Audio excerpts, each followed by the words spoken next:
ओम शांति। आप सभी का इस सेशन में स्वागत है। आज हम थोड़ा बैठकर कुछ जो कल हमने क्रियाएं की थी या एक्सरसाइज की थी, specially for stomach, for constipation, तो उसको थोड़ा सा करने के पश्चात हम प्राणायाम करेंगे, नाड़ी शोधन प्राणायाम। क्योंकि जब हम एक्सरसाइज करते, ये ध्यान करते हैं, तो ध्यान में हमारा मन बहुत शांत होना चाहिए। तो जब आप प्राणायाम करते हैं तो आप अंतर जगत में प्रवेश करते हैं इन सांसों के माध्यम से। इसीलिए लोगों ने भजन भी गाए हैं, सांसों की माला में सिमरू मैं तेरा नाम। जैसे जैसे सांस बाहर और भीतर जाते हैं, उसके साथ साथ उस परम पिता परमात्मा का स्मरण, जिस गुण विशेष को धारण करना चाहते हैं, उस गुण विशेष पर मनन और चिंतन, एक के बाद एक जैसे मोती पिरोते हैं, ऐसे चिंतन की धारा भीतर चलती रहती है। तो इसलिए आज हम थोड़ा सा पहले व्यायाम करेंगे और फिर प्राणायाम। तो सर्वप्रथम जैसे ही आप लोग भोजन लेते हैं, तो भोजन के पश्चात आप हमेशा वज्रासन में बैठे। वज्रासन, वज्र आसन, वज्र के समान, लोहे के समान। अगर आप कुछ भी खा लें तो उसको भी वो पचा दे, इसलिए इसका नाम वज्रासन है। कि वज्र जैसी कठोर चीज, और मुझे लगता है कि जैसे जैसे हमारी एज होती है तो एज के अकॉर्डिंग क्या होता है, जो प्रोटीन है वो भी हमारे लिए वज्र जैसा ही बन जाता है। तो उसको बचाने के लिए भी हमें क्या करना है, सीधा ऐसे बैठ जाना है। पहले बैठने की विधि यही है, stretch out your both the legs outside. उसके पश्चात इसको मोड़ना, मोड़कर पीछे की तरफ ऐसे बैठ जाना है। दूसरा भी पैर ऐसे मोड़ना है और उसके पश्चात ऐसे बैठ जाना है।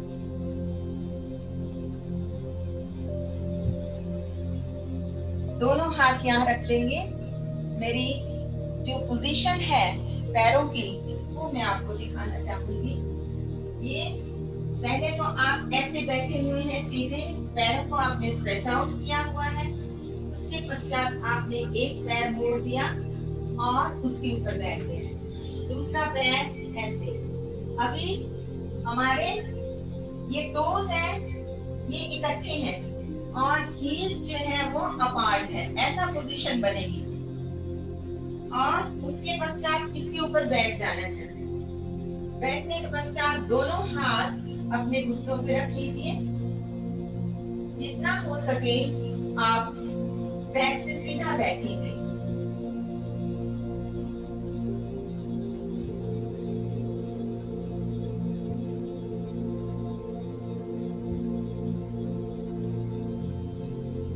इस आसन को भोजन के पश्चात 15 मिनट तक आप आराम से कर सकते हैं। धीरे धीरे आप अपना इंक्रीज करेंगे, बैठना का जो पोज है उसे इंक्रीज करेंगे।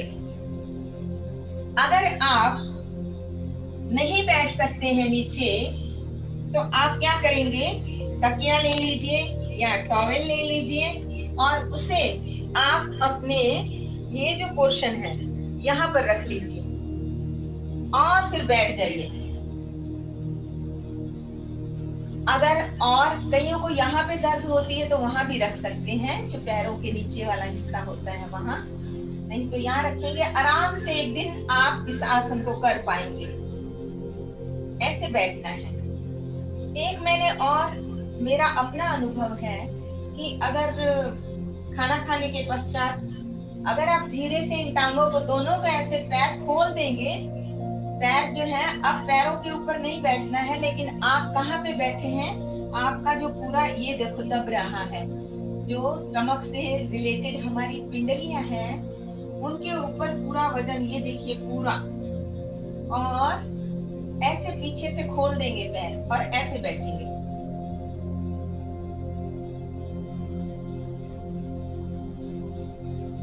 अगर किसी के घुटनों में दर्द होती है तो उसके लिए जरूर थोड़ा मुश्किल होगा, लेकिन ऐसे। और अगर हम थोड़ा सा ऐसे अपने आप को ऐसे चलाएंगे तो हमने देखा है कि इन पिंडलियों में ये जो जगह है, स्पेशली ये जो जॉइंट है घुटने के नीचे वाला, वहां पर एक नाड़ी है, उसको दबाने से भी आपको जो गैस है वो निकल जाएगी। दूसरा, अगर आपको कॉन्स्टिपेशन है और आप टॉयलेट के लिए गए हुए हैं, क्योंकि दुर्भाग्यवश जो भारतीय परंपरा के अनुसार बैठने की जो सही विधि थी उसको तो लोगों ने अवॉइड कर दिया है। घर में हमारे टॉयलेट जो है वो कंपाउंड सिस्टम है, तो आप लोग जब बैठते हैं तो ये जो पोर्शन है, मैंने देखा इसको यहाँ पर दबाने से, यहाँ पर ये जो हिस्सा है, आप एक्सपेरिमेंट करके देखिएगा, यहाँ दबाने से, यहाँ पकड़ लीजिए ऐसे इस नाड़ी को, दोनों को, और दोनों पैरों की ऐसे ऐसे आप दबाएंगे तो बड़ी इजीली स्टूल पास हो जाएगा आपका। आप करके देखिएगा और फिर मुझे इन्फॉर्म कीजिएगा कि आपको इससे फायदा हुआ या नहीं। और चक्की चालन मैंने आपको करवाया था, फिर आगे पीछे चलने वाला भी करवा दिया था, जैसे दोनों पैर जो हैं उसको आपने ऐसे कर दिए और आगे पीछे ऐसे चलना है, फिर पीछे। तो यहाँ पर हिप्स में भी हमारे पॉइंट्स जो हैं वो दबते हैं। और इसके अलावा आप थोड़ा सा ऊपर खड़ा हो जाएंगे ऐसे, और खड़े होने के पश्चात ऐसे, चाहे ऐसे हाथ पीछे रखिए, अंगूठे आगे की तरफ, हाथ की पोजीशन पीछे की तरफ है, और धीरे से हम क्या करेंगे, पीछे की तरफ झुकने की कोशिश करेंगे जितना हो सके, जरूरी नहीं कि ज्यादा, ऐसे।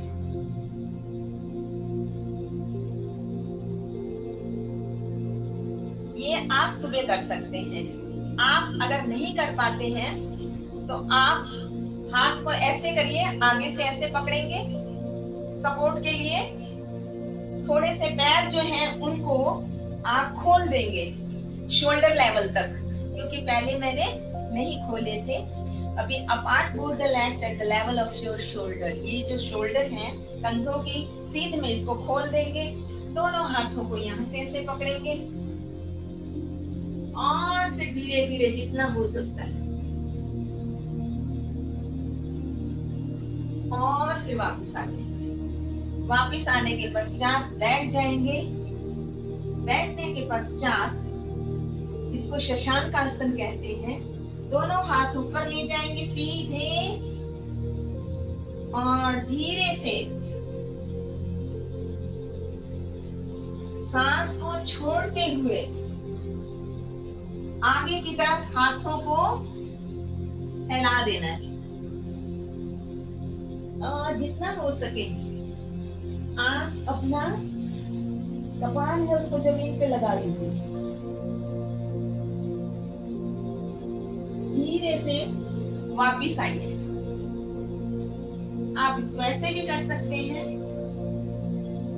सांस भरते हुए यहाँ तक आए, छोड़ते हुए दोनों हाथ सीधे और फिर नीचे की तरफ।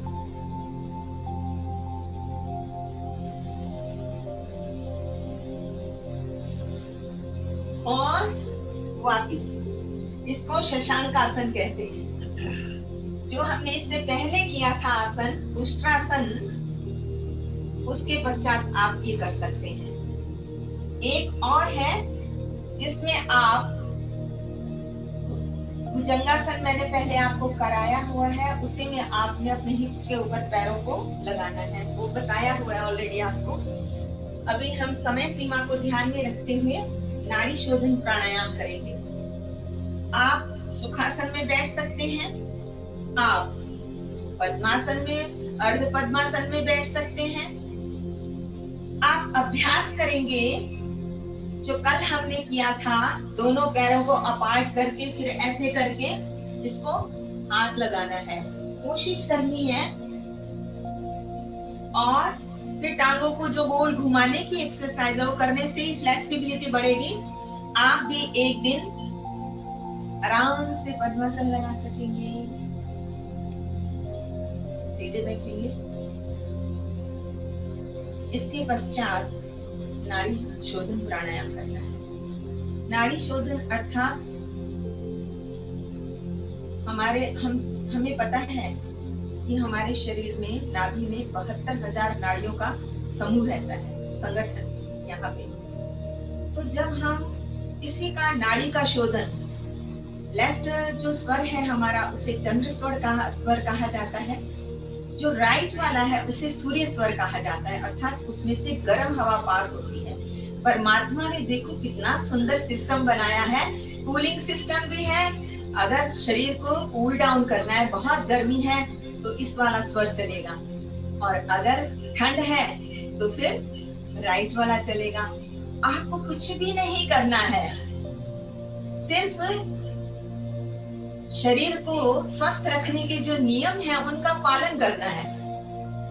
सुबह जल्दी उठना है, थोड़ी एक्सरसाइज करनी है, भोजन जो है जितना हो सके योगियों वाला भोजन लेना है, समय से उठना है, समय से सोना है, और अपना व्यवहार भी बहुत अच्छा रखना है, आचार विचार व्यवहार, बस यही तो ध्यान रखना है जो बाबा हमें सिखा रहे हैं। तो सीधे बैठेंगे तो हम सबसे पहले, आप चाहें, आपको लगे कि थोड़ा डलनेस है तो आप दोनों मुट्ठियों को इस तरह से रखिए, ऐसे थोड़ा हम भस्त्रिका कर लेंगे, जिससे नाक में कहीं पर भी ब्लॉकेज टाइप कुछ हो तो ठीक हो जाए। ऊपर लेंगे श्वास छोड़ते हुए नीचे की तरफ जोर से हाथों को लाएंगे और पूरा श्वास बाहर निकाल देंगे। पहले हम इसका अभ्यास कर चुके हैं, स्टार्ट करते हैं।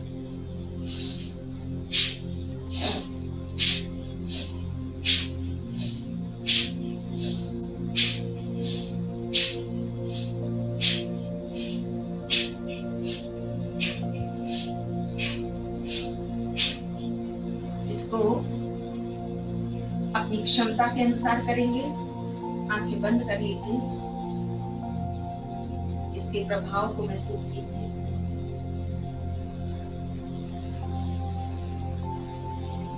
ध्यान भ्रुकुटी में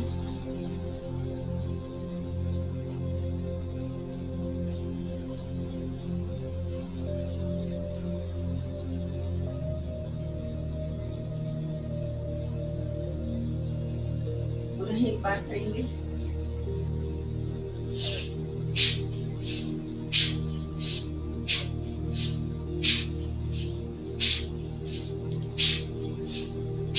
यहाँ पर ऐसे लगते हैं दोनों हाथ तो श्वास पूरा बाहर निकल आता है। अब है नाड़ी शोधन। लेफ्ट साइड से हम सांस को अंदर भरेंगे और लेफ्ट से ही छोड़ देंगे। तो पहले हम अंगूठे से अपना जो राइट नोस्ट्रिल है उसको बंद करेंगे और लेफ्ट से सांस लेकर लेफ्ट से ही छोड़ देंगे।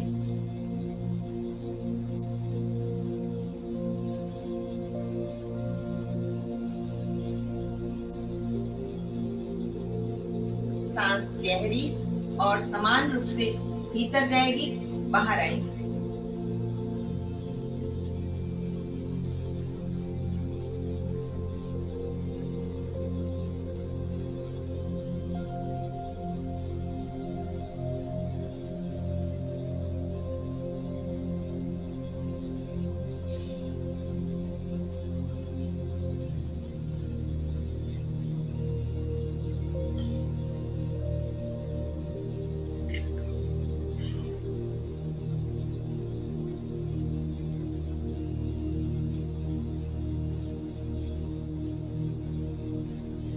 एक चीज और ध्यान में रखना, जब आप कर रहे हैं सांस गहरा भीतर लिया, पूरा छाती और पेट को भर जाने दीजिए। जब सांस को बाहर की तरफ हम छोड़ते हैं तो पेट अंदर की तरफ, नाभि को अंदर की तरफ खींच लेना है, पूरा श्वास बाहर निकालने की कोशिश करनी है। इसी प्रकार के लेफ्ट साइड में हमने कर लिया, इसी प्रकार अब राइट साइड से करना है। तो राइट साइड से भी सांस लेंगे और छोड़ेंगे।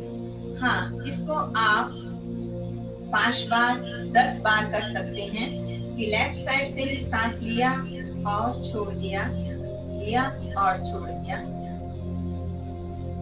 5 से 10 बार। फिर राइट से सांस लिया और राइट से ही छोड़ दिया, क्योंकि हमने इस स्वर को शुद्ध करना है। उसके पश्चात आप अनुलोम विलोम करेंगे, वो भी नाड़ी शोधन के अंदर ही आता है। अब हम ये करेंगे,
कल हम इसी नाड़ी शोधन प्राणायाम को ही आगे ले जाएंगे, लेकिन हम इसमें कुंभक करेंगे, अर्थात अपने सांस को जितनी देर हो सके हम होल्ड करने का प्रयास करेंगे।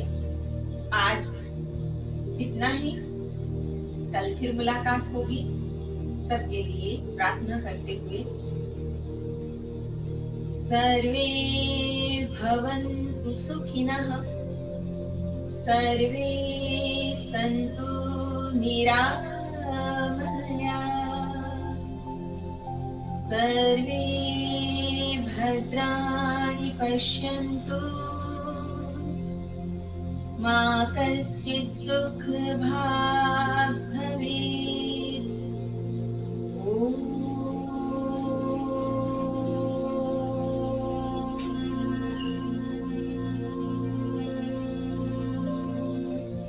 शांति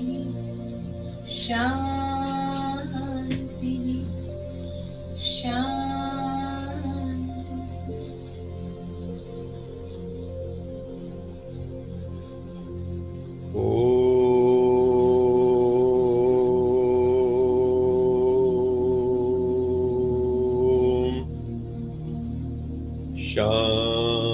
शांति। सत्यम शिवम सुंदरम सच्चित आनंद स्वरूप सच्चिरी अकाल मूरत परम पिता परमात्मा की परम प्रिय संतान, प्यारे भाइयों तथा बहनों, अभी आप सब फिजिकल एक्सरसाइजेस शरीर को फिट रखने के लिए कर रहे थे, क्योंकि इस यंत्र को भी ठीक रखना है, क्योंकि इस यंत्र के द्वारा ही हर प्रकार की साधना करनी है। तो कंप्लीट पैकेज तभी होता है जब शरीर भी ठीक रहे और शरीरी भी ठीक रहे, देह भी ठीक रहे और देही भी ठीक रहे, आत्मा भी ठीक रहे और शरीर भी ठीक रहे। तो इसलिए ये सोचा गया कि ये दोनों एक्सरसाइजेज हों, और कुछ दिनों से हम ये प्रयास कर रहे हैं। यश जी योग आसन करवाते हैं, दूसरी एक्सरसाइजेज भी करवाते हैं, EFT वगैरह भी करवाते हैं। जिन भी चीज़ों से शरीर फिट रह सकता है, कोशिश होती है कि वो सारी चीज़ें हम धीरे धीरे टेकअप करें। अभी हम मेडिटेशन के लिए बैठेंगे। सभी अपने को अलर्ट होके बैठें, रीढ़ की हड्डी सीधी कर लें, बैक स्ट्रेट, क्योंकि योग में बैक का स्ट्रेट होना बहुत जरूरी है, परपेंडिकुलर टू अर्थ। एनर्जी का संचार बहुत अच्छे से होता है। फिर अभी अपनी चेतना को चहुं ओर से हटाकर अपनी भ्रिकुटी में केंद्रित करें। भ्रिकुटी में आ जाएं, जहां बिंदी तिलक लगाते हैं, यहीं पर हमारी उपस्थिति है। इस शरीर में आत्मा की उपस्थिति भ्रिकुटी में है, पीनियल पिट्यूटरी ग्लैंड के पास। उन्हीं के द्वारा सारे शरीर का नियंत्रण है, ब्रेन के द्वारा सारे शरीर का नियंत्रण है। वहीं पे मैं डिवाइन लाइट हूँ,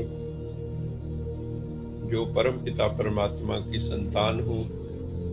तो अपने आप में आ जाइए, come to your own self. मैं चैतन्य आत्मा हूँ, मैं भ्रिकुटी में विराजमान हूँ। मस्तक में ज्योत जल रही है, अखंड ज्योति, अखंड प्रकाश मेरे मस्तक में है। आत्म प्रकाश,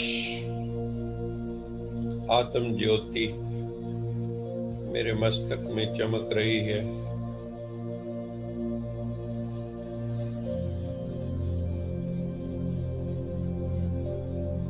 धीरे धीरे लंबे गहरे सांस लें।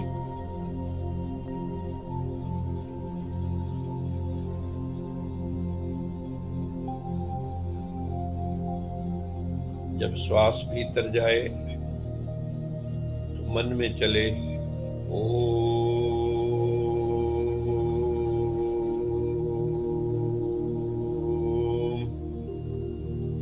जब श्वास बाहर छोड़ें, उसके साथ चले शांति।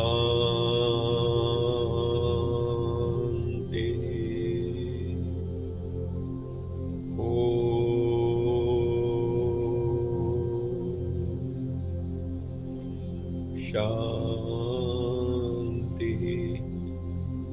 अर्थात मैं आत्मा शांत स्वरूप हूँ। ये बोध जागृत रहे, मुझे हर हाल में शांत रहना है।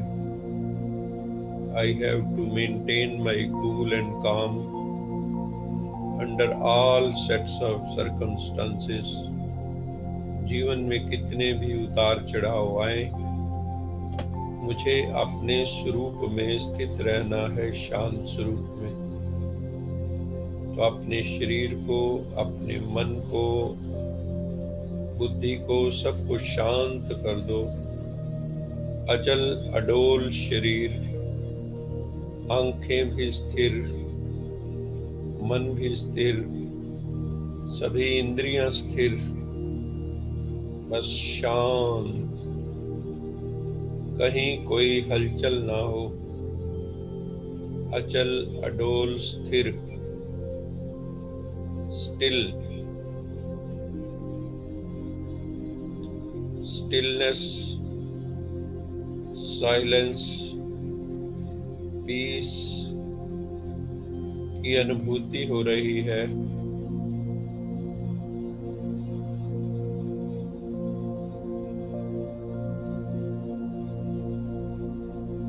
मैं शांत स्वरूप आत्मा हूँ। श्वासों को साक्षी होकर देखें।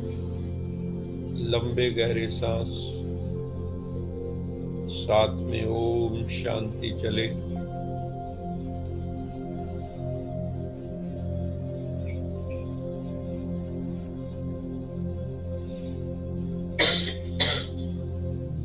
मैं आनंद स्वरूप आत्मा हूँ। आनंद के सागर परमपिता परमात्मा की संतान हूँ, सच्चित आनंद की संतान हूँ, सच्चिदानंद स्वरूप सत्यम शिवम सुंदरम की संतान हूँ।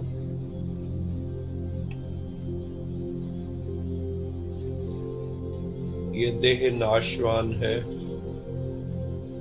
मैं शरीर नहीं हूँ, मैं स्त्री पुरुष के भान से परे हूँ, ना मैं स्त्री हूँ ना मैं पुरुष हूँ, मैं आत्मा हूँ,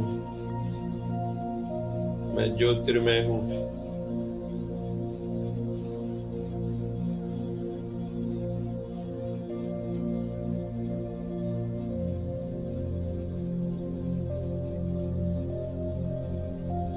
मेरे भीतर एक प्रकाश का शरीर है जिसे सूक्ष्म शरीर इथेरियल बॉडी कहते हैं, एस्ट्रल बॉडी।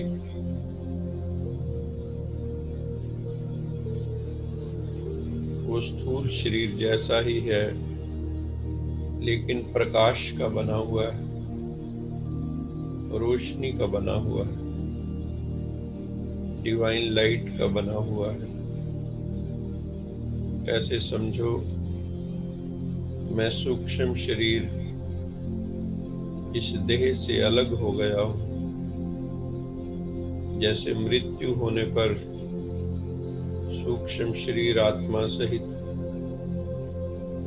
इस शरीर को छोड़कर चला जाता है, ऐसे मैं आत्मा सूक्ष्म शरीर सहित सूक्ष्म वतन में सूर्य चांद सितारों से पार सूक्ष्म वतन में ब्रह्मा विष्णु महेश इन तीनों की पुरियों को पार करते हुए मेरा सूक्ष्म शरीर वहीं रह गया है सूक्ष्म वतन में, और मैं ज्योति बिंदु स्वरूप आत्मा, अणु स्वरूप आत्मा परम धाम में सूर्य चांद सितारों से परे सूक्ष्म वतन से परे परम धाम में गोल्डन रेड लाल सुनहरी रोशनी के देश में जहाँ सर्वत्र ब्रह्म महतत्व व्यापक है, वहाँ पर मैं आत्मा अपने परम धाम में परम पिता परमात्मा सत्यम शिवम सुंदरम सच्चित आनंद स्वरूप शिव बाबा के पास पहुंच गई हूँ।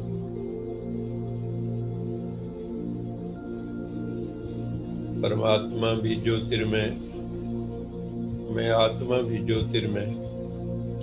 वहाँ कोई पांच तत्व नहीं है, वहाँ कोई आवाज नहीं है। डीप साइलेंस, परम शांति, परम आनंद, गहन शांति की अनुभूति हो रही है। वो निर्वाण धाम है, वाणी की दुनिया से परे, वाणी की दुनिया से परे।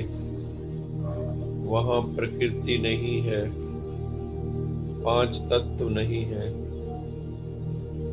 निर्विकार, निराकार, निर्विकल्प, निरसंकल्प स्थिति है।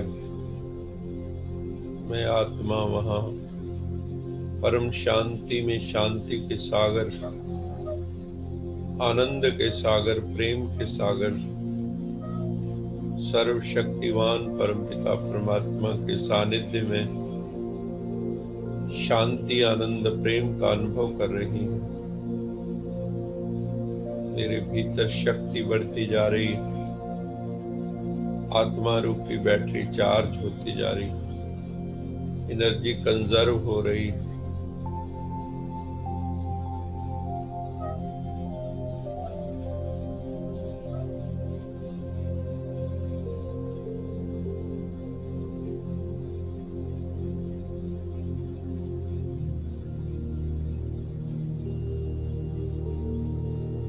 दिव्य सितारा में आत्मा परम पिता परमात्मा के बहुत नजदीक हूँ। परमात्म शक्ति का अनुभव कर रहा हूँ, करंट का अनुभव कर रहा हूँ। शक्ति बढ़ती जा रही है, आत्मबल बढ़ता जा रहा है।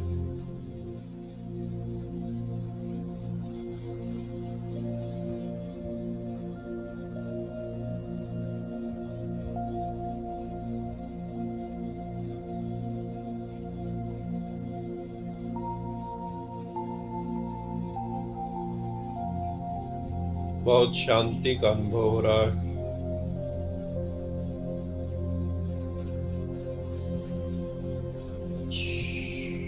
साइलेंस का अनुभव हो रहा है, डीप साइलेंस, स्वीट साइलेंस का अनुभव हो रहा है।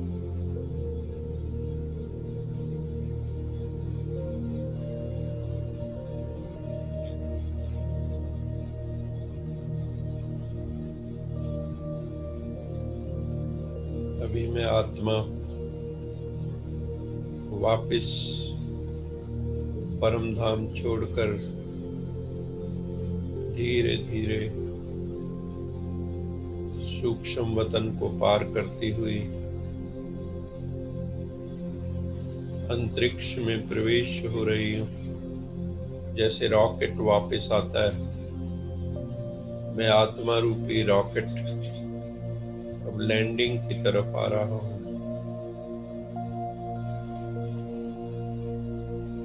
पृथ्वी ग्लोब दिखाई दे रहा है।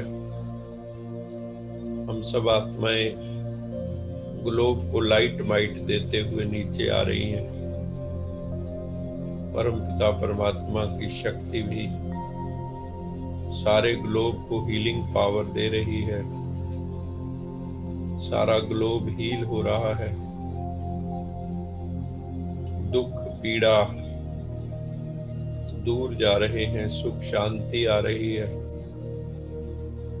आत्माएं परम पिता परमात्मा की वाइब्रेशंस को कैच कर रही हैं, शुद्ध पवित्र हो रही हैं, निर्मल हो रही। सारे ग्लोब को शक्ति दो, शांति दो, हीलिंग पावर दो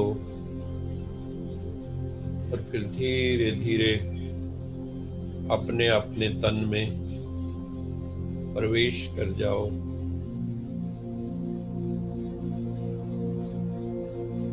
आधा मिनट तक इसी भाव में बैठे रहो।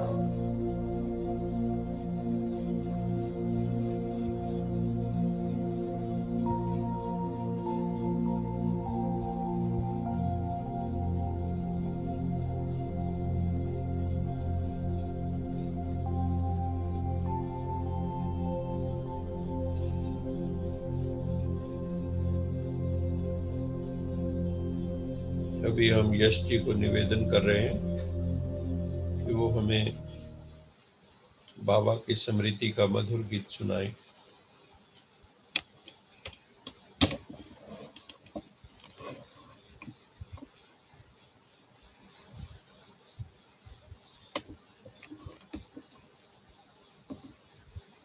ओम शांति।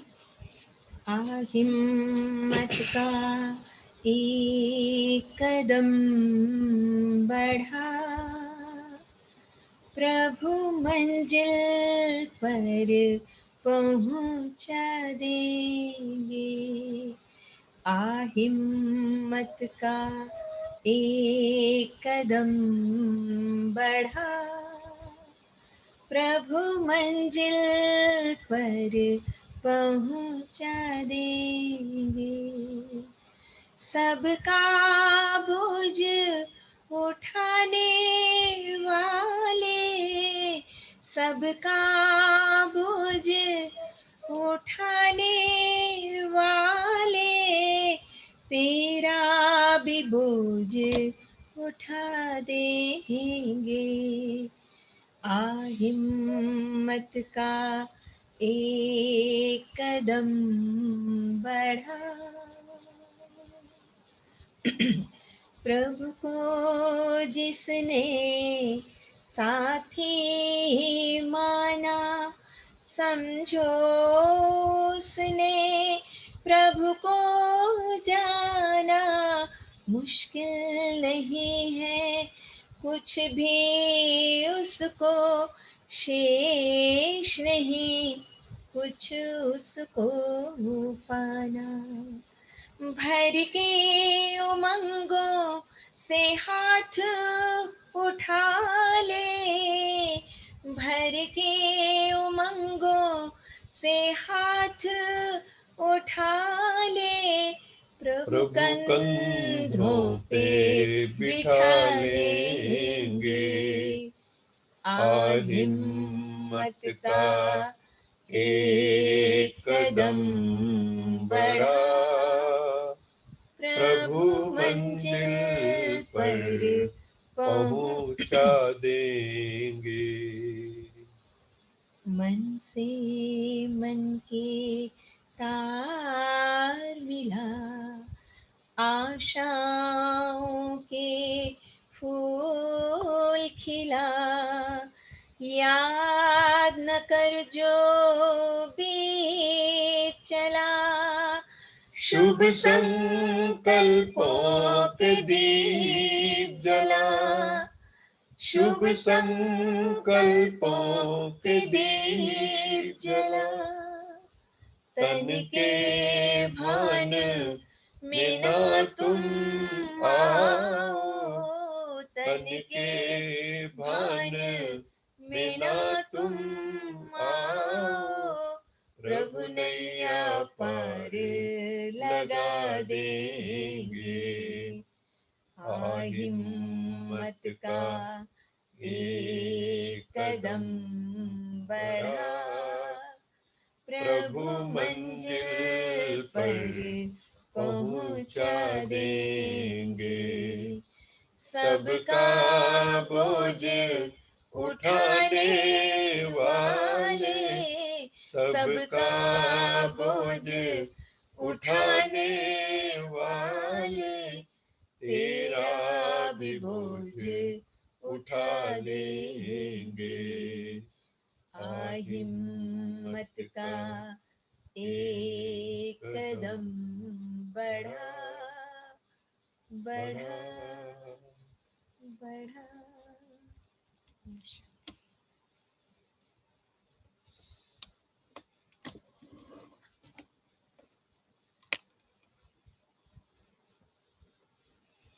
बहुत ही सुंदर गीत था। हिम्मत का एक कदम बढ़ा, प्रभु मंजिल तक पहुंचा देंगे। क्योंकि हिम्मत का एक कदम जरूरी है। God helps those who help themselves. हमने उसमें एक एडिशन किया है, God helps those who help themselves and others. जो दूसरों की भी मदद करते हैं, अपनी भी मदद करते हैं। हिम्मत मर्दा मदद खुदा। जो हिम्मत करता है, परमात्मा, आप एक कदम बढ़ाओगे, परमात्मा 1000 कदम आपकी तरफ बढ़ाएगा। जब हम सत्संग में आते हैं तो हमारे ऊपर प्रभु की कृपा बरसती है। हम मेडिटेशन में बैठते हैं तो उसकी अनुभूति होती है। तो इसलिए अपने मन के तार, बेतार का तार है, ये वायरलेस कनेक्शन है, उस प्रभु से जोड़, अपनी भावना से जोड़, प्रेम से जोड़, मोहब्बत से जोड़, बस जुड़ जा। सबसे महत्वपूर्ण है कि हम जुड़ जाएं उससे। अभी हम अपने लेक्चर पर आते हैं। Competition and excellence. जीवन में स्पर्धा हम जानते हैं हो रही है, हर जगह हो रही है। किसी भी फील्ड में जाओ स्पर्धा है। तो हमें आत्म स्पर्धा करनी है, सेल्फ के साथ कंपटीशन करना है। हमारा रोज ही एक न्यूअर वर्जन हो, बेटर वर्जन हो। तो अभी हम अपनी प्रेजेंटेशन करेंगे। तो अरुणिमा सिन्हा की हमने बात पहले भी की कि ये एक ऐसी लड़की है जिसको ट्रेन से कुछ गुंडों ने फेंक दिया था। इसकी चेन छीनते हुए कुछ गुंडा एलिमेंट्स, तो इसकी एक टांग कट गई थी। ट्रेन कई गुजर गई उसके ऊपर से, सारी रात भर वहां पड़ी रही और उसकी टांग को वो काटना पड़ा। ये नेशनल वॉलीबॉल प्लेयर थी। तो फिर इसने जब वहाँ all India institute of medical sciences में दिल्ली के अंदर जब ये रिकवर कर रही थी उससे, तो इसके मन में ये आया कि प्रभु ने मुझे बचाया है तो जरूर कुछ ना कुछ उसके पीछे राज है, वरना मैं कैसे बची। तो इसने सोचा कि जरूर परमपिता परमात्मा की मुझ पर कुछ ऐसा चाहते हैं मेरे से परमात्मा कि मैं कुछ ऐसा करूं, इसीलिए मुझे बचा लिया। नहीं तो इतनी बड़ी घटना होने के बाद भी मैं कैसे बच गई। तो इसने जो अपने जो थिंकिंग थी वो पॉजिटिव रखी और ये लक्ष्य बनाया अपने माइंड के अंदर कि मुझे माउंट एवरेस्ट चढ़ना है। कोई सोच भी नहीं सकता ऐसी स्थिति में कि मुझे माउंट एवरेस्ट जैसी हाईएस्ट पीक के ऊपर जाना है। तो उसकी टांग काट दी गई, उसकी प्रोस्थेटिक लेग, नकली टांग लगाई गई और फिर भी माउंट एवरेस्ट वो चढ़ गई। तो एनडीटीवी पर वो एक दिन बता रही थी कि वो जो है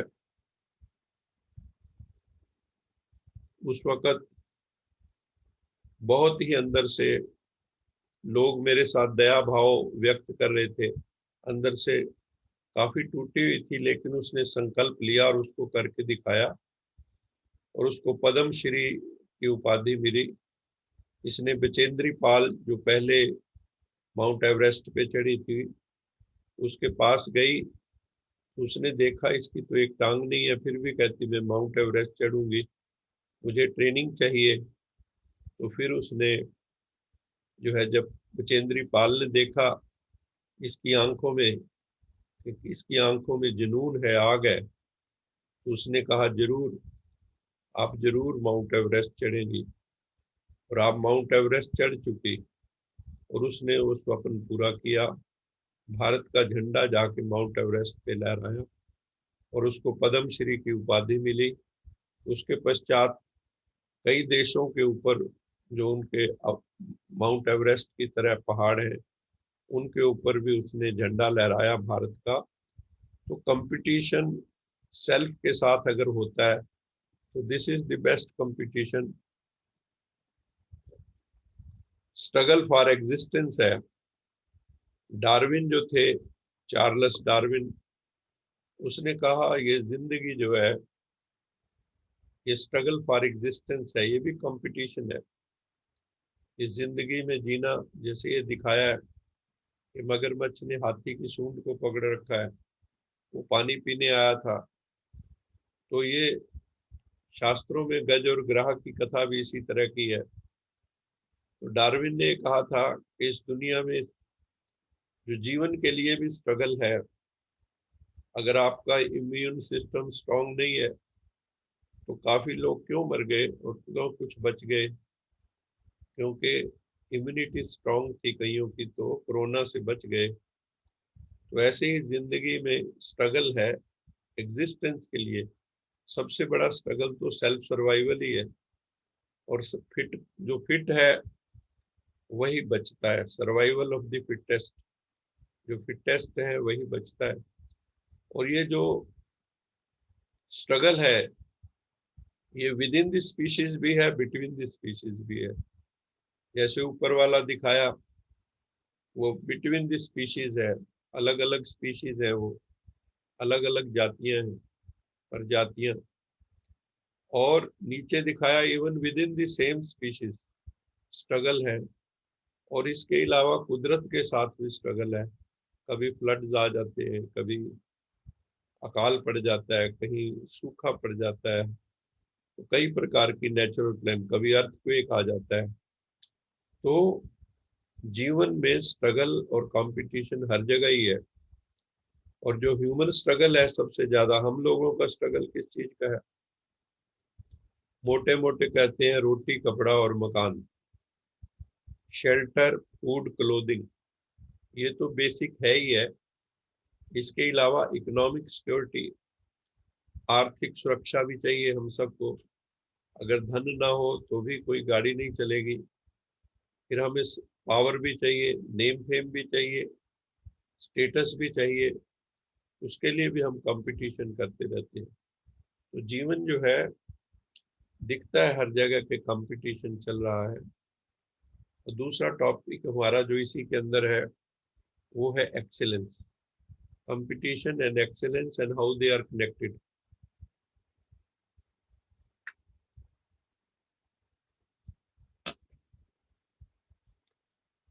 एक्सेलेंस क्या है? जीवन का उद्देश्य ही है टू अटेन एक्सेलेंस और परफेक्शन इन लाइफ। जिंदगी का एम क्या है? वट एवर वी डू, हम उसको एक्सेलेंट ढंग से करें, बेस्ट ढंग से करें। तो जीवन में एक्सेलेंस पाना ही हमारे मानव जीवन का लक्ष्य है। एक्सेलेंस क्या है? इट इज ए टैलेंट और quality which is exceptionally good और आउटस्टैंडिंग। ये जो दूसरों से या मीडियोकर लोग जो हैं, एवरेज लोग जो हैं, उनसे हम जब ऊपर जाते हैं, एवरेज लोग तो समझौता करते हैं, उनके ऑर्डिनरी स्टैंडर्ड्स होते हैं। और जो एक्सेप्शनल लोग हैं, जीनियस कई जगह बन जाते हैं वो, उनके अंदर विशेष क्वालिटीज, विशेष टैलेंट होती हैं। तो हम लोगों का भी लक्ष्य है कि जिंदगी के अंदर हम एक्सेलेंस को पाएं, श्रेष्ठता को पाएं, उत्कृष्टता को पाएं। लेकिन दुख की बात यह है, इस संसार में मेजॉरिटी इज मीडियोक्रिटी। मेजॉरिटी जो है मीडियोकर लोग हैं, एवरेज लोग हैं, जिनकी कोई बहुत हायर थिंकिंग नहीं होती, जो मिल गया उसी के साथ ही, एक्सेलेंस के लिए भी वर्क नहीं करते। और लेकिन इसमें है क्या, प्रॉब्लम क्या है? Majority is mediocrity and majority is authority in today's world. क्योंकि डेमोक्रेसी है, डेमोक्रेसी में क्या है? Majority is authority. और मेजॉरिटी किन लोगों की है? मेजॉरिटी है मीडियोक्रिटी की, जो मीडियोकर लोग हैं, जो एवरेज लोग हैं। तो इसमें डेमोक्रेटिक प्रोसेस के अंदर दे आर दी रूलर्स।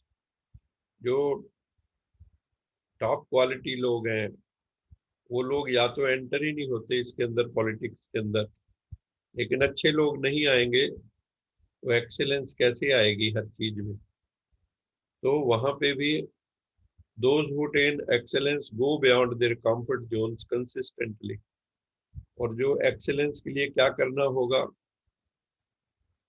हम लोगों की जो कंफर्ट जोन है, जो हम लोगों ने अपना सुख का क्षेत्र बनाया हुआ है, उसी के अंदर हम जीना पसंद करते हैं। रोज एक जैसा जीवन, हम कुछ करना नहीं चाहते, उसी में अपना थोड़े में ही संतुष्ट होके बैठ जाते हैं। एक्सेलेंस क्या है? जैसे कल्पना चावला का चित्र दिखाया है, भारत के लिए गर्व की बात थी, और करनाल के लिए तो और भी, कि कल्पना चावला उड़न परी बनी, एक तरह से आकाश परी बनी, और अपना जीवन भी उसने साइंस के लिए दे दिया। उसके पिताजी हमारे मित्र हैं, कई बार उनसे बात होती है तो उसकी बातें सुनते हैं। किसी दिन हम सुनाएंगे कल्पना चावला की कुछ बातें। तो सुपर्ब क्वालिटी जो है होनी चाहिए एक्सेलेंस के लिए। किस चीज की सुपर्ब क्वालिटी चाहिए? टीम। टीम शब्द है, thoughts, emotions, attitude and memory coupled with words and action. हमारी थॉट्स की क्वालिटी टॉप चाहिए, top quality thoughts, superb quality thoughts, best quality thoughts.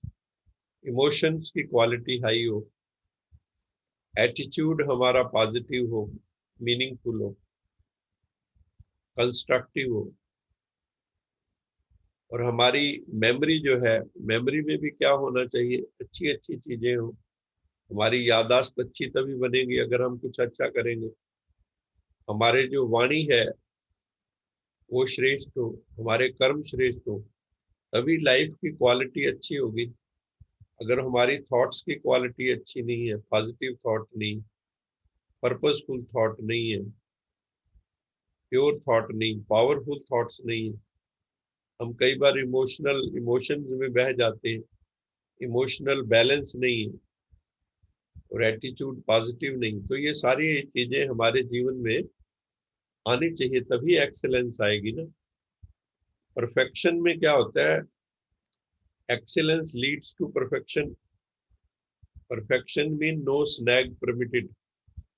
Snag means जैसे कोलंबिया, जिसमें कल्पना चावला आसमान में गई थी, अंतरिक्ष में गई थी, तो वहां पर वो उसमें स्नैग आ गया। स्नैग वर्ड दे यूज, उसमें कोई फॉल्ट आ गया, उसके कारण वो क्रैश हो गया और वो चला गया। तो साइंस में कोई स्नैग, कोई कमी, थोड़ा सा भी लूप होल अलाउड नहीं है। ऐसे नहीं, कोई बात नहीं, थोड़ा सा थोड़ी सी कमी छोड़ दो।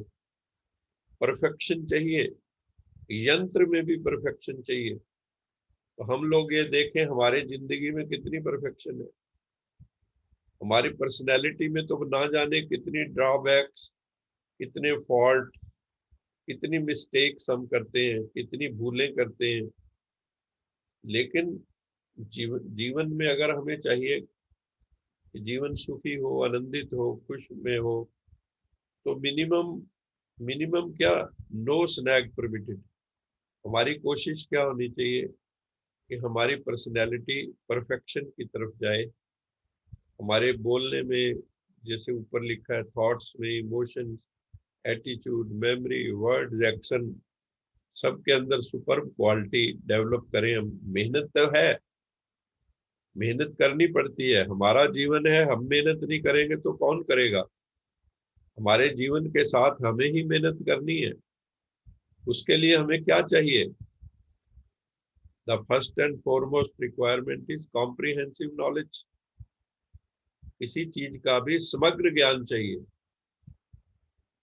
ब्रॉड बेस्ड नॉलेज चाहिए, covering all aspects, all angles, working out minutest details.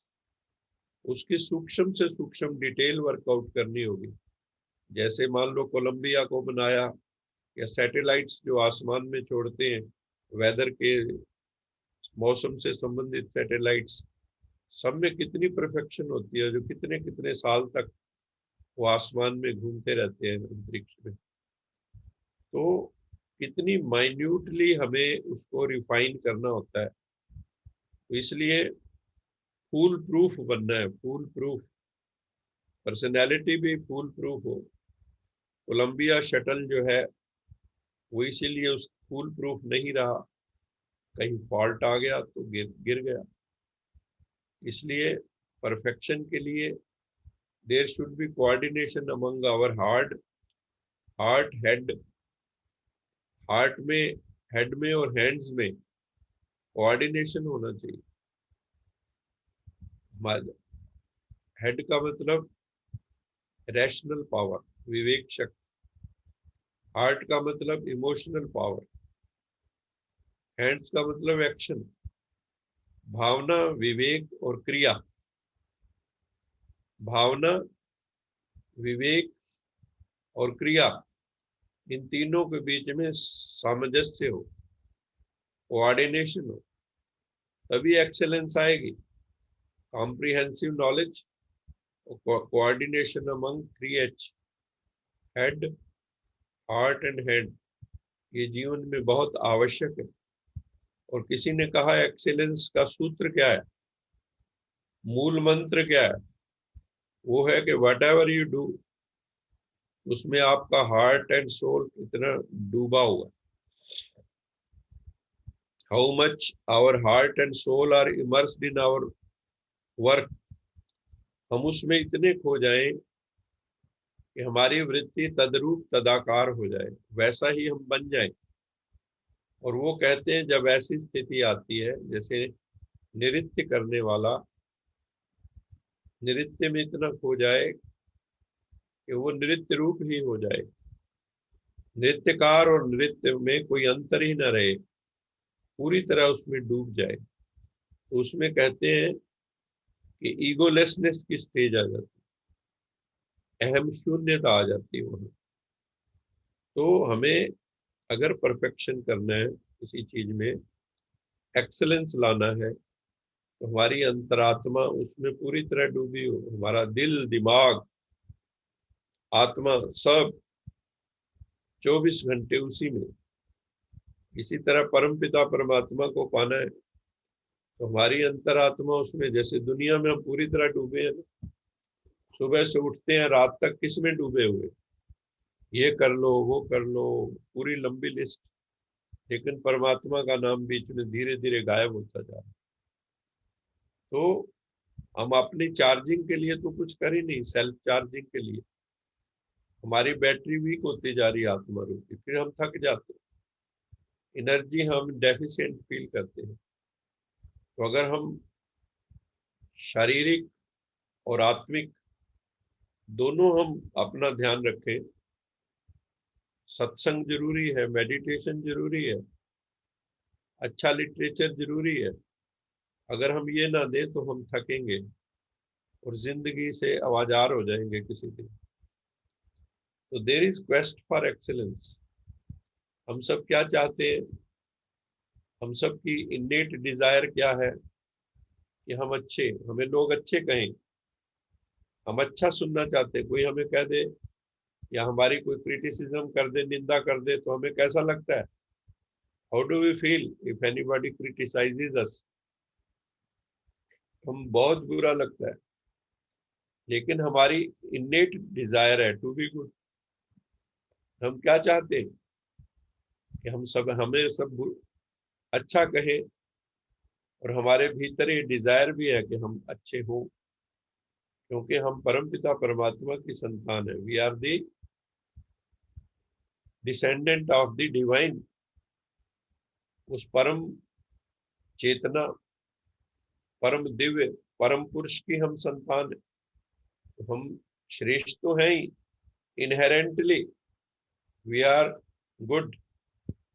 इसलिए हम good father, good mother, good son, good daughter, good partner, good student, good husband और वाइफ, इसके लिए हमें मेहनत करनी होती है कि हम अच्छे बने, लोग हमें कहें ये बहुत अच्छा है। सुनना ये चाहते हैं, पर एक कर्म हमारे कई बार वैसे नहीं होते। It is this desire that manifest at the workplace to as a quest for excellence to be the best in our field of expertise. हम अपने फील्ड में भी बेस्ट हो, तो हमारी जो क्वेस्ट है, खोज है, चाह है, वो एक्सेलेंस की ही है basically. We are what we repeatedly do, जो हम बार बार करते हैं वही बनते हैं। Excellence then is not an act but a habit.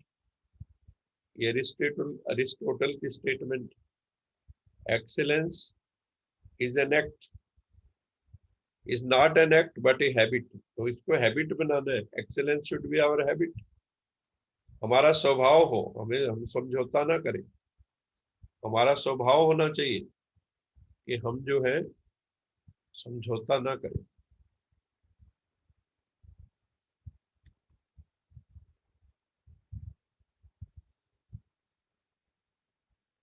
हम सब के भीतर सॉन्ग ऑफ एक्सेलेंस डॉर्मेंट अवस्था में, सुषुप्त अवस्था में, गुप्त अवस्था में है।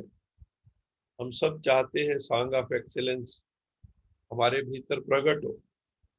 ज्यादातर लोग, most men lead lives of quiet desperation and go to the grave with the song still dormant in them। Henry David Thoreau की स्टेटमेंट है, बहुत वंडरफुल स्टेटमेंट। वो कहता है ज्यादातर लोग तो पैदा होने से लेकर शमशान जाने तक बस उदास गमगीन ऐसे रोते धोते जिंदगी काट देते हैं। आज ये प्रॉब्लम, कल वो problem. We are just postponing life. हम जिंदगी जी नहीं रहे, सोच रहे हैं एक दिन जिंदगी बहुत बड़ी आएगी, वो दिन कभी आता नहीं है, रोते धोते जिंदगी निकल जाती। लेकिन हमें करना क्या है, जो सॉन्ग डिवाइन एक्सेलेंस हमारे भीतर सोया उसको प्रकट करना है। इसी के लिए जिंदगी का महती पुरुषार्थ, हमें वही पुरुषार्थ करना है। नहीं तो जैसे गीत है ना, मुद्दतें हो गई मुस्कुराए, आज सोचा तो आंसू भर आए। तो मुद्दतें हो गई हैं मुस्कुराए हुए, सच्चा मुस्कुराना नहीं है। तुम इतना जो मुस्कुरा रहे हो, क्या गम है जिसको छुपा रहे हो। हमारे जो है ना, मुस्कुराहट भी अच्छी नहीं, किसी गम को छुपाने के लिए। तो अभी हमें कैसा बनना है, हमारे भीतर जो सॉन्ग ऑफ एक्सेलेंस है, जो सुषुप्त अवस्था में, उसे जागृत करना है। वो कैसे होगा? वो होगा ज्ञान से, वो होगा योग से, मेडिटेशन से। जब तक हम मेडिटेशन नहीं सीखेंगे, गॉडली नॉलेज नहीं लेंगे, तब तक जीवन में खुशी के आनंद के फूल खिल नहीं सकते। तो इसलिए ये बहुत जरूरी है। अभी हम मुरली के कुछ पॉइंट कर लेते हैं आज की मुरली से। भगवान शिव कहते हैं, मीठे बच्चे, इस समय तुम्हारी ज्ञान रत्नों से बुद्धि रूपी झोली भर रही है। भगवान रोज हमारी बुद्धि रूपी झोली को ज्ञान रत्नों से भरते हैं, जेम्स ऑफ नॉलेज, जिससे हमारा जीवन बहुत सुंदर, खूबसूरत, सत्यम शिवम सुंदरम बन जाता है। एक एक रत्न अमूल्य है, लाखों रुपए से भी अधिक कीमती है। दूसरा पॉइंट है, गुप्त दान का इतना अधिक महत्व क्यों है? कहते हैं ना, गुप्त दान दो एक हाथ दे, दूसरे को पता ना हो। क्योंकि जब भगवान इस धरा पे आते हैं, धराधाम पे आके हमें ज्ञान रत्नों का गुप्त दान ही करते हैं। संगम युग पर किसी की समझ में नहीं आता ये कौन है, इसे दुनिया नहीं जानती। तुम बच्चे भी ज्ञान रत्नों का दान करके दैवी राजाई प्राप्त कर लेते हैं। वो बाहुबल से लड़ाई करके राजाई प्राप्त करते हैं, तुम योग बल से राजाई प्राप्त करते हो। दुनिया में तो लड़ाइयाँ होती थी पहले, कितनी लड़ाइयाँ होती थी कि हमें जो है राजाई मिल जाए, दूसरे को हरा के। कितने बड़े बड़े युद्ध होते थे, अपना अपना सारे राज्य फैलाव करते थे उसका। सर्वधर्म की आत्माओं का पिता एक ही है, वो परम पिता परमात्मा। वो निराकार है, निर्विकार है, ज्योति स्वरूप है। वो है सर्वात्माओं को मुक्ति, जीवन मुक्ति देने वाला। वही है शांति सुख का दाता। जो आत्माएं बहुत दान पुण्य करती हैं, वो अगले जन्म में राजाई प्राप्त करते हैं या बहुत साहूकार बन जाते हैं।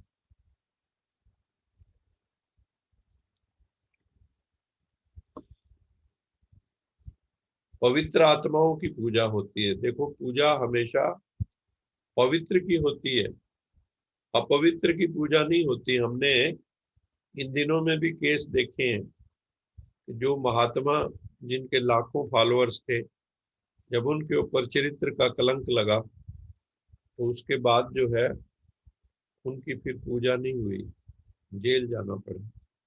तो पूजा पवित्र की है, अपवित्र की पूजा नहीं होती। पतित आत्माओं की पूजा नहीं होती। सतयुग में आत्माएं पवित्र होती हैं, द्वापर कलयुग में पतित हो जाती है। देवियों को अष्टभुजाधारी सिंह पर सवारी करते हुए दिखाया जाता है।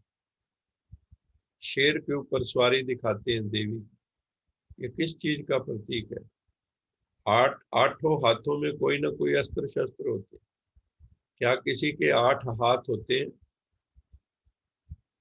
जैसे रावण के दशानंद दिखाते हैं। क्या किसी के 10 सिर होते हैं या 2 बाजू ही होते हैं? मान लो किसी के घर ऐसा बच्चा पैदा हो जाए जिसकी 2 की बजाय 4 भुजाएं हो, तो भी बड़ा विचित्र स्थिति हो जाती है। ये सब प्रतीकात्मक है, ये सारा मेटाफोरिकल है। ये प्रतीक है शक्तिशाली स्थिति का, आत्म बल का। दिखाते हैं उन्होंने महिषासुर को मारा, महिष कहते हैं भैंस को, भैंस जैसी बुद्धि वाला असुर। और दुर्गम दुर्गम आसुर, दुर्गम असुर, जिसको कोई मार नहीं सकता था उसको मारा तो दुर्गा नाम हुआ। हम लोग कहते हैं जो दुर्गुणों को दूर करे वो है दुर्गा। तो ये प्रतीक है, ये शक्ति का प्रतीक है। शिव शक्ति स्वरूपा है देवियां। नवरात्रों में जिन नव दुर्गाओं की पूजा होती है वो सब शक्ति के प्रतीक हैं। और असुरों, ये हमारे भीतर ही आसुरी और दैवी शक्ति है। असुरों का संहार हमारे भीतर ही होता है, आसुरी वृत्तियों का। तो जो जो हम आगे बढ़ते हैं तो आसुरी शक्तियों को हम वध करते हैं। ये है ज्ञान के अस्त्र शस्त्र। ये अस्त्र शस्त्र किस चीज के? ज्ञान के, योग के। ज्ञान की खड़ग है, ज्ञान का चक्र है, ज्ञान की गदा है जो उनके हाथों में दिखाते हैं, ज्ञान का तीर है। लेकिन आजकल तो बम्स की दुनिया है, रिवॉल्वर्स की दुनिया, और पता नहीं कितनी तरह की। AK-46, 56 का युग है ये। तो कहने का मतलब ये है कि ये सब शक्ति के प्रतीक हैं। ये जितने प्रतीक हैं ये सब शक्ति के प्रतीक है, अष्ट शक्तियों के प्रतीक हैं। इस समय आत्मा को विकारों का ग्रहण लगा हुआ है, इसलिए रोशनी कम हो गई। और विकारों का दान दे दो तो ये ग्रहण छूट जाएगा। शिव बाबा कहते हैं मैं सत्य ज्ञान देता हूँ। सत्य सार रूप में होता है, असत्य का बहुत विस्तार होता है। जो सच होता है ना वो तो एक स्टेटमेंट ही होती है, कई बार कोई लंबा चौड़ा नहीं उसमें होता। लेकिन असत्य जो होगा वहां कई कंजेक्चर भी होंगे, बहुत विस्तार हो। शिव बाबा कहते हैं मैं सिर्फ कहता हूं मुझे याद करो। परमपिता परमात्मा का सर्वात्माओं को सबसे बड़ा एक ही डायरेक्शन है, मुझे याद करो तो मेरे जैसे हो जाओगे। जैसा चिंतन होगा वैसा स्वरूप होगा, तो सतो प्रधान बन जाओगे। लक्ष्मी नारायण के सदृश्य बन जाओ, राम सीता के सदृश्य बन जाओ, राधा कृष्ण की तरह बन जाओगे। परमपिता परमात्मा को सच्चे दिल से याद करना है। साहूकार तो समझते हैं यही स्वर्ग है, वो उतना याद नहीं करते हैं। जो शाहूकार लोग होते हैं वो, पहली बात तो उनको फुर्सत भी नहीं है, और वो सोचते हैं सारे सुख के साधन हमारे घर पे, हम तो यही स्वर्ग में हैं। वो तो हर समय धन वृद्धि की योजनाएं बनाते रहते हैं। शाहूकार लोग, बाबा ने कहा, अंत में ज्ञान सुनेंगे। भक्ति मार्ग में काशी करवट खाते खाते थे पहले लोग। मीरा ने भी उसका जिक्र अपनी कविताओं में किया है, अपने भजनों में, काशी करवट खाने का। ये काशी करवट क्या थी कि कई लोग वहां जाकर, जो शिव के भक्त थे, तो उसमें जो है आरा लगा हुआ था, नीचे शिवलिंग था कुएं के अंदर, और ऊपर से कूद के कट के मर जाते थे आरे के ऊपर। तो ये कुआं विश्वनाथ मंदिर के परिसर में है बनारस में, जो अब बंद कर दिया गया है। तो मैं देख के आया इस कुएं को, मैंने देखा अभी बंद है। तो उस वक्त ऐसे भाव थे, भावना थी कि यदि हम इस आरे पे शिव के ऊपर बलि चढ़ जाएंगे तो हमारा मोक्ष हो जाएगा, मुक्ति हो जाएगी। तो अंग्रेजों ने भी देखा ये क्या करते हैं, तो उसको बंद कर दिया। तो वास्तव में जो बलि चढ़ानी है हमें, अपने अहंकार की बलि चढ़ानी। भगवान को आपकी स्थूल बलि नहीं चाहिए, गर्दन काटना नहीं चाहिए। ये गर्दन किस चीज का प्रतीक है? अहंकार का, मैं का, मैंपन, इन्फ्लेटेड ईगो, उसकी बलि चढ़ानी है हमें। सर्व के सहयोग से सुख में संसार, ये संसार अगर हम चाहते हैं कि सुखी संसार हो, तो वो कैसे होगा?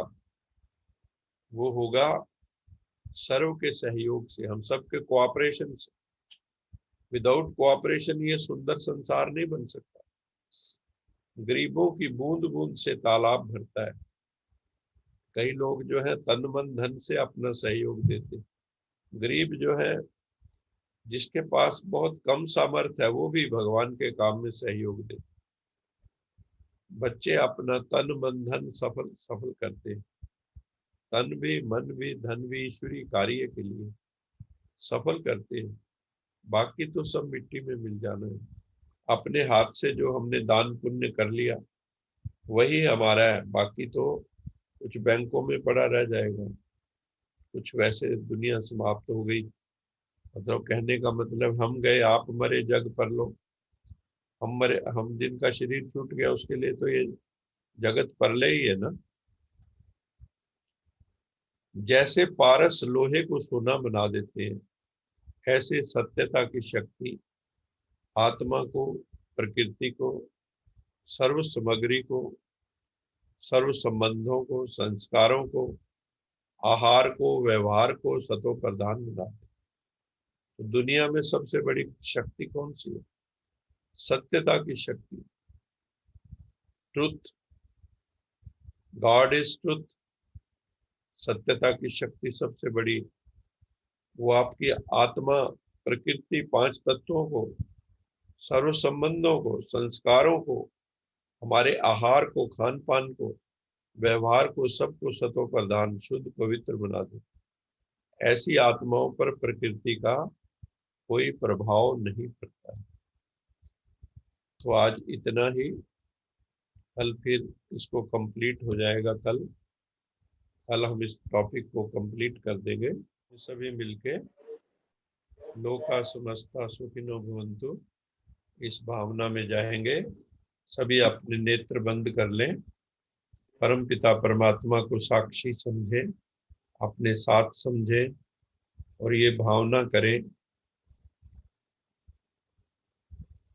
लोका समस्ता सुखिनो भवन्तु, लोका समस्ता सुखिनो भवन्तु, लोका समस्ता सुखिनो भवन्तु।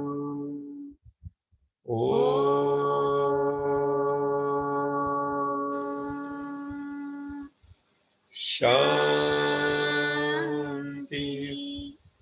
शांति शांति। आप सबका बहुत बहुत धन्यवाद। कल फिर मुलाकात होगी इसी टॉपिक के ऊपर। उसके बाद फिर हम नया टॉपिक, आप सबके मन में कोई टॉपिक हो वो भी टॉपिक दे सकते हैं। यहाँ पे आप चैट में भी वो कल लिख के दे सकते हैं। आप सबका बहुत बहुत धन्यवाद। Om Shanti. God bless you all.